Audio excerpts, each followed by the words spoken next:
Going back in time, way before Once Upon a Time, before anyone knew about that thing called Once Upon a Time, there was a small village situated between a river and a baobab forest.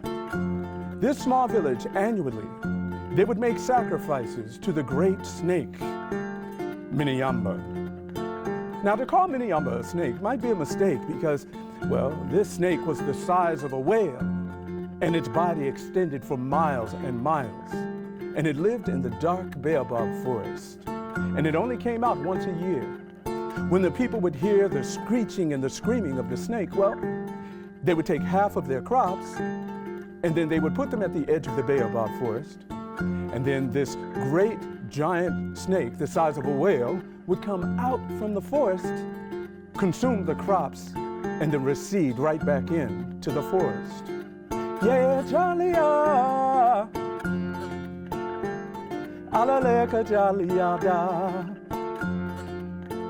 this had been going on longer than anyone could remember. And at this time, the people had become accustomed to hearing the shrieks and the loud tones of this monster snake. They feared every time they heard it, and they knew that they needed to sacrifice. Well, there was a young boy born without the ability to speak. They called him Tarang. Tarang grew to become a young boy, but in the village, they didn't know what to do with him. So they put him to work herding the sheep. Yeah, Charlie,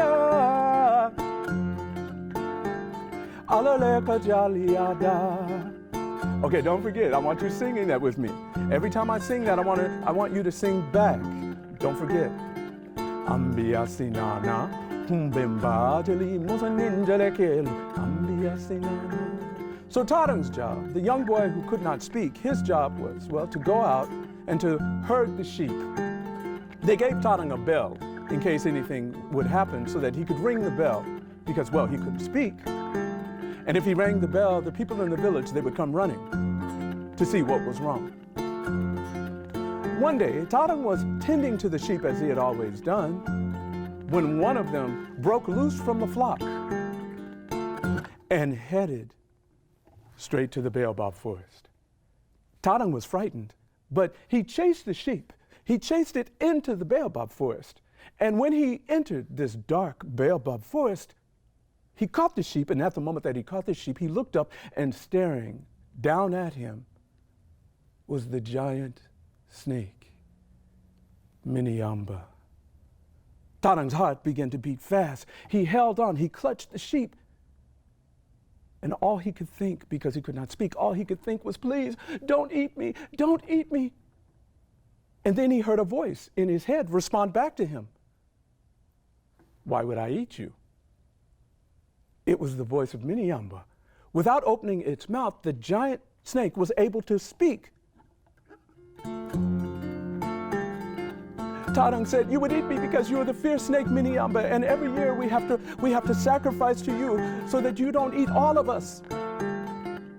Miniyamba said, would you eat me? Tarang said, no, I would not eat you. Miniyamba said, I would never eat you. Why are you so afraid of me? And Tarang explained the screeching that the people heard and why they sacrificed half of their crops. Ambia sinana, humbemba jali musaninjalekel, ambia sinana. Miniyamba listened. And after a while, Miniyamba said, I understand. Miniyamba explained the screeching that you hear every year at a certain time of the year. I feel very sad. So what you are hearing is the sound of my sadness. Tarang understood. He and the giant snake Miniyamba, they spent a lot of time talking together. They began to understand one another. And it was at this point that Tarang heard the people from the village calling his name. Tarang! Tarang, where are you? Night had come, and he was missing from the flock. Yeah, Jalia, alaleka Jaliada. Tarang, he exited the forest accompanied by the giant snake Miniyamba, and when the people saw him, the people were frightened. They froze. they saw this young boy standing next to this giant snake, Miniyamba, who they had been sacrificing to all of these years. And so that they would not be afraid, Tarang began to pet and caress Miniyamba's sides. The people saw that Miniyamba was not a beast to fear. No. Now, every day that Tarang returned, he and Miniyamba would spend the days together while he tended the sheep, and they would talk. Eventually, other children began to come, and, well, Miniyamba began to give them rides on his back through the dark baobab forest, and the adults began to trust. In fact, they began to not fear Miniyamba so much. Yeah, Jalia, Alaleka Jalia. They began to not fear Miniyamba so much. In fact, the next year when it came time for the sacrifice, they did not give half of their crops. They only gave a quarter of their crops. The adults began to need land to farm, so they began to clear from Miniyamba's home, the baobab forest. And the next year, well, they didn't give any crops for a sacrifice.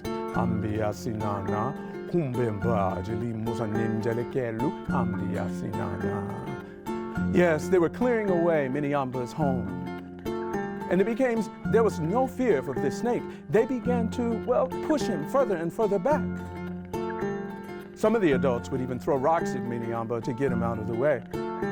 Some began to beat him with sticks. So, over time, Miniyamba began to recede further and further.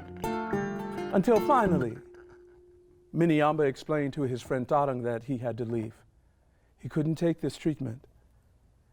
Tarang was weeping, but Miniyamba taught him a song that if he ever needed him, he could sing this song, and that Miniyamba would return to help his friend. But Tarang explained, I can't speak. How can I sing a song? And Miniyamba just told him, try.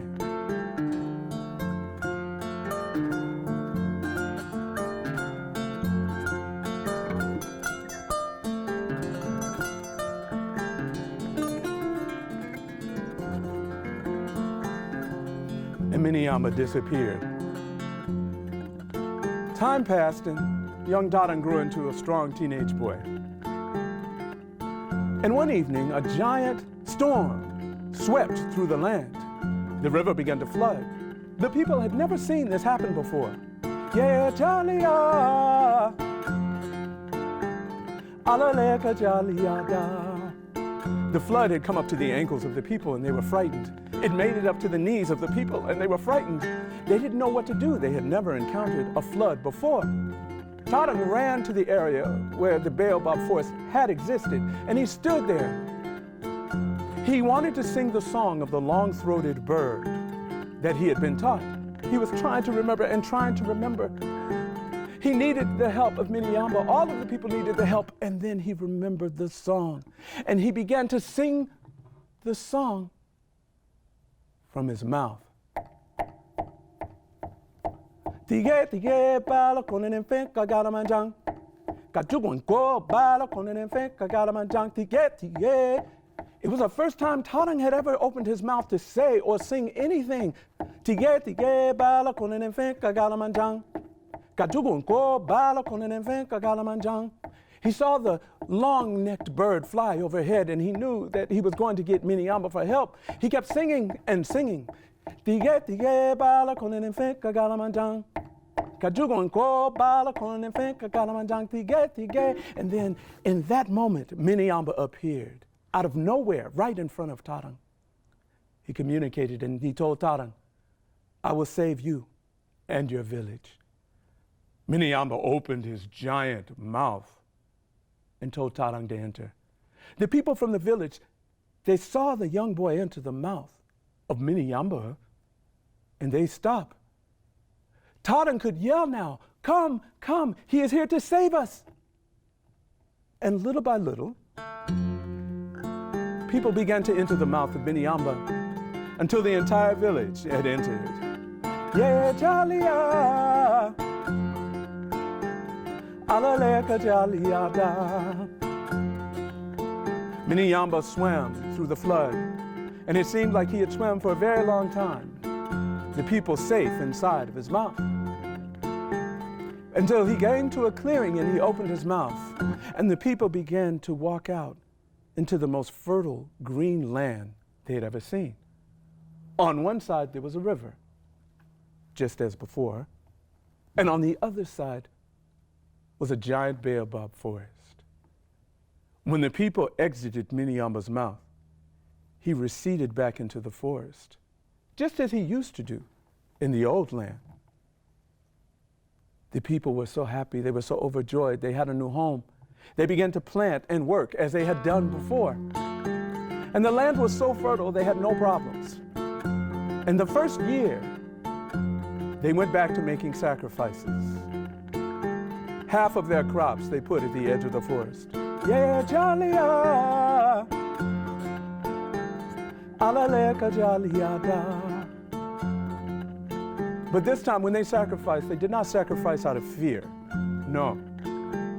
When this time they sacrificed because they were gracious, they were grateful. And Miniamba accepted, understanding now. Yeah, Jalia,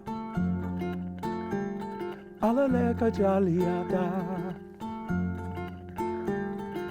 Ambia sinana, kumbemba jeli musanin jelekelu, ambia sinana. Tadang and Miniamba were able to remain friends. And over the years, their friendship grew to the point where Tadang was able to teach all the villagers of the song. So when they approached for sacrifice, now they would sing the tige song.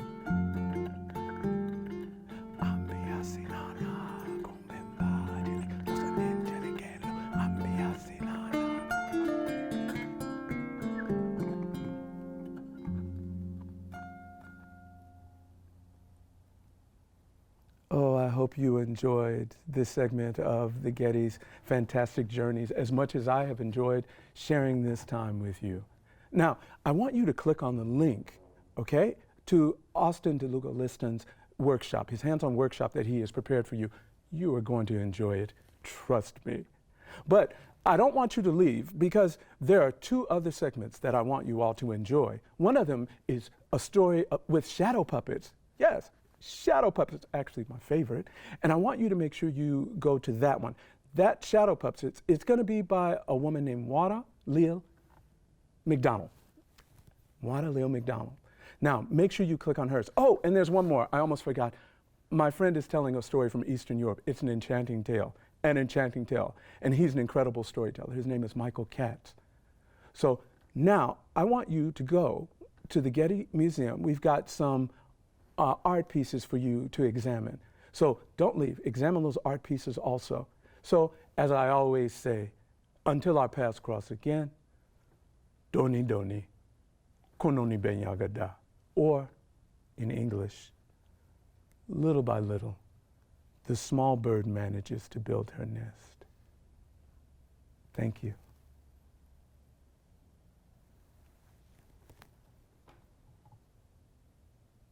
Bravo!